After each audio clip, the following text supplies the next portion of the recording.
माँ आदिशक्ति वेद माता और परम पूज्य गुरुदेव के श्री चरणों में दंडवत प्रणाम करते हुए आज के ऑडियो पॉडकास्ट आलू का बालू का शुरू करते हैं। सज्जनों, आप सभी से मेरा विनम्र निवेदन है कि प्रसंगों को ध्यानपूर्वक सुनिए, आत्मसात करिए, अपने जीवन चरित्र को बदलिए, जीवन चरित्र में उसे उतारिए। गुरु साहित्य आप सुन रहे हैं। युग दृष्टा का जीवन दर्शन गुरु कृपा से पहली बार यूट्यूब पर गुरुदेव के चैनल पर प्रकाशित किया जा रहा है ऑडियो पॉडकास्टों के रूप में। आइए आज की शुरुआत करते हैं। आज गंगोत्री यात्रियों को एक दल का और भी साथ मिल गया। उस दल में 7 आदमी थे, 5 पुरुष 2 स्त्रियां। हमारा बोझा तो हमारे कंधे पर था, पर उन 7 का बिस्तर एक पहाड़ी कुली लिए चल रहा था। कुली देहाती था, उसकी भाषा भी ठीक तरह समझ में नहीं आती। स्वभाव का भी अकड़ और झगड़ालू जैसा था। झाला चट्टी की ओर ऊपरी पठार पर जब हम लोग चल रहे थे तो उंगलियों का इशारा करके उसने कुछ विचित्र डरावनी सी मुद्रा के साथ कोई चीज दिखाई और अपनी भाषा में कुछ कहा। सब बात तो समझ में नहीं आई, पर दल के एक आदमी ने इतना ही समझा कि भालू भालू, और गौर से उस ओर देखने लगा। घना कोहरा उस समय पड़ रहा था, कोई चीज ठीक दिखाई नहीं पड़ती थी, पर जिधर कुली ने इशारा किया था उधर काले काले कोई जानवर उसे घूमते नजर आए। जिस साथी ने कुली के मुंह से भालू भालू सुना था और उसके इशारे की दिशा में काले काले जानवर घूमते देखे, वह बहुत डर गया। उसने पूरे विश्वास के साथ यह समझ लिया कि नीचे भालू रीछ घूम रहे। वह पीछे था, पैर दाब कर जल्दी जल्दी आगे लपका कि वह भी हम सबके साथ मिल जाए। कुछ ही देर में वह हमारे साथ आ गया। होठ सूख रहे, भय से कांप रहा था। उसने हम सबको रोका और नीचे काले जानवर दिखाते हुए बताया कि भालू घूम रहे। अब यहां जान का खतरा है। डर तो हम सब भी गए, पर यह न सूझ पड़ रहा था कि किया क्या जाए। जंगल काफी घना था, डरावना था। उसमें रीछ के होने की बात असंभव भी नहीं थी। फिर हमने पहाड़ी रीछों की भयंकरता के बारे में भी कुछ बड़ी चढ़ी बातें परसों ही साथी यात्रियों से सुनी थी, जो 2 वर्ष पूर्व मानसरोवर गए थे। डर बढ़ रहा था। काले जानवर हमारी ओर आ रहे थे। घने कोहरे के कारण शक्ल तो साफ नहीं दिख रही थी, पर रंग के काले और कद में बिल्कुल रीछ जैसे थे। फिर कुली ने इशारे से भालू होने के बाद बता ही दी। अब संदेह की कोई बात नहीं बची। सोचा कुली से ही पूछे कि अब क्या करना चाहिए। पीछे मुड़कर देखा तो कुली ही गायब था। कल्पना की दौड़ ने एक ही अनुमान लगाया कि वह जान का खतरा देखकर कहीं छिप गया, किसी पेड़ पर चढ़ गया। हम लोगों ने अपने भाग्य के साथ अपने को बिल्कुल अकेला और असहाय पाया। हम सब एक जगह बिल्कुल नजदीक इकट्ठे हो गए। 2-2 ने चारों दिशाओं की ओर मुंह कर लिया।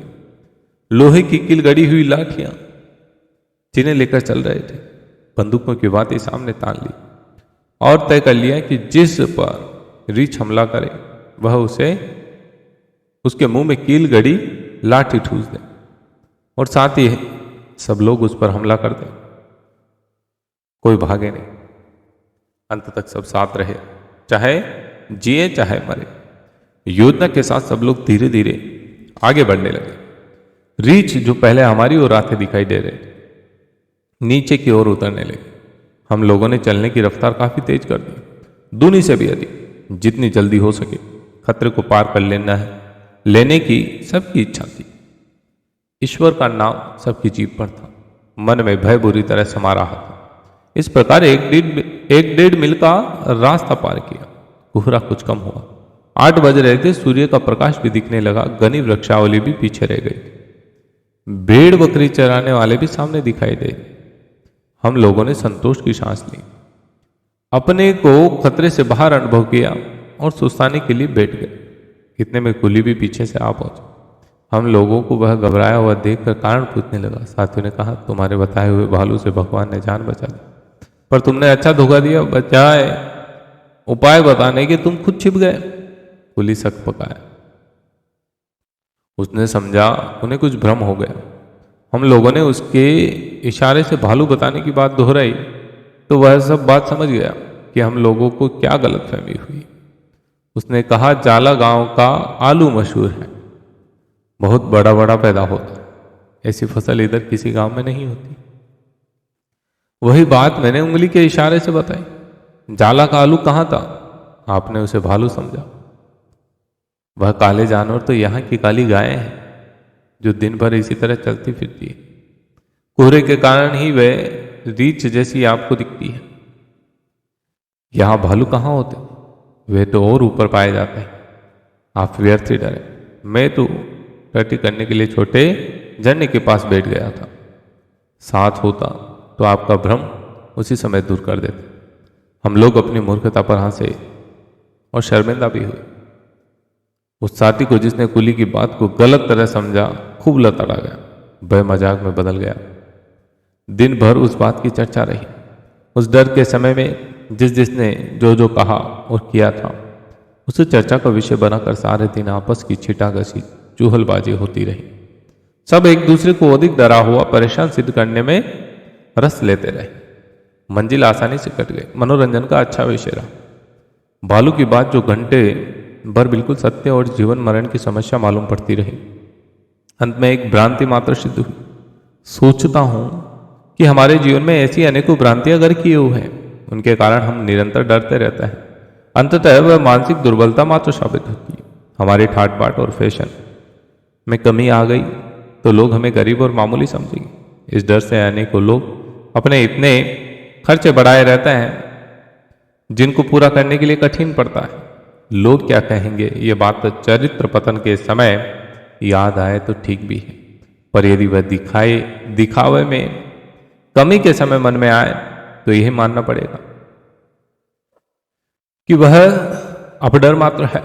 खर्चीला भी और व्यर्थ भी। सादगी से रहेंगे तो गरीब समझे जाएंगे और हमारी इज्जत न करेगा।